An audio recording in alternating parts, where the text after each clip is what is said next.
Good morning, dear students. I hope you all have enjoyed during the Diwali breaks. And now, let's come back to studies and continue the chapter number 10, that is motion and measurement of distance.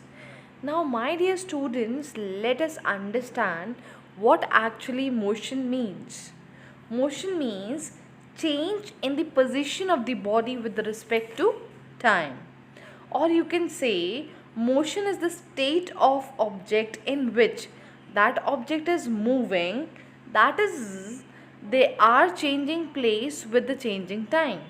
When an object changes its place with respect to time, it's in that position that object is said to be in motion.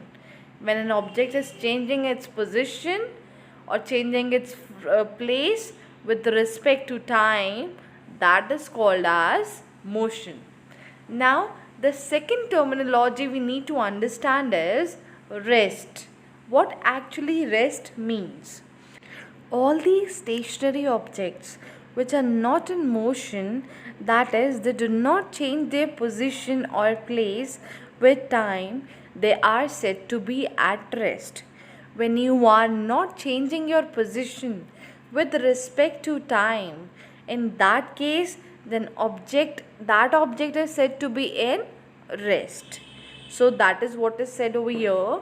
All the stationary objects which are not in motion, that is, they do not change their place with time, is called to be at rest or are called to be at rest. I hope the terminologies, that is motion and rest, is clear to you all. Now talking of example of when an object is said to be in motion.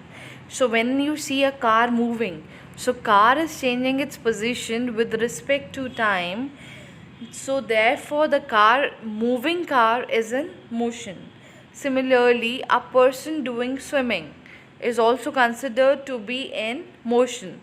People walking, when people are walking from one place to another, so therefore they are changing the position with respect to time, and hence you can say the people walking are in motion.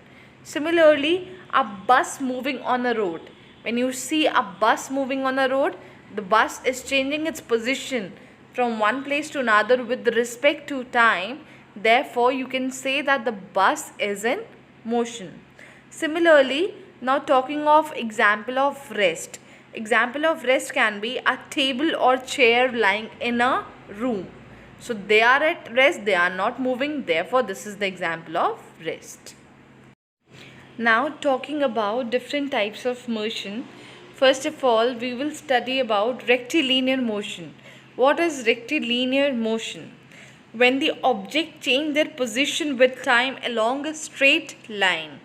That means when an object is moving in a straight line, that is your rectilinear motion.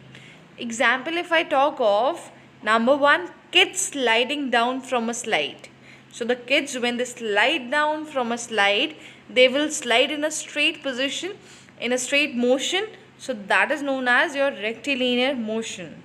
Second example, you can talk of use of elevators in public places. They also exhibit rectilinear motion because the motion is in straight line. Now secondly, second type of motion that we will talk of is your circular motion. When a body moves in a circular path, that kind of motion is known as your circular motion. Now talking of the examples of circular motion is number 1, motion of stone tied in a thread and then whirled. When you tie a stone with a thread and then you are moving it in a circular direction, so that motion is known as your circular motion. So motion of a stone tied in a thread and then whirled, such kind of movement will exhibit your circular motion. Second type of example that we will study is motion of a blade of an electric fan. If you talk of the blade of the electric fan, that moves in a circular direction. When it moves in a circular direction, so you will say the motion exhibited by the blade of an electric fan is your circular motion.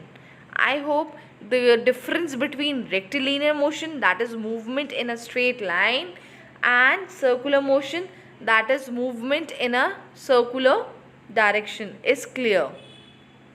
Now talking of the next type of motion, that is your rotational motion. Now when I talk of rotational motion, it means the motion in which a whole body moves about an axis. When a body moves about an axis, that kind of motion is known as your rotational motion.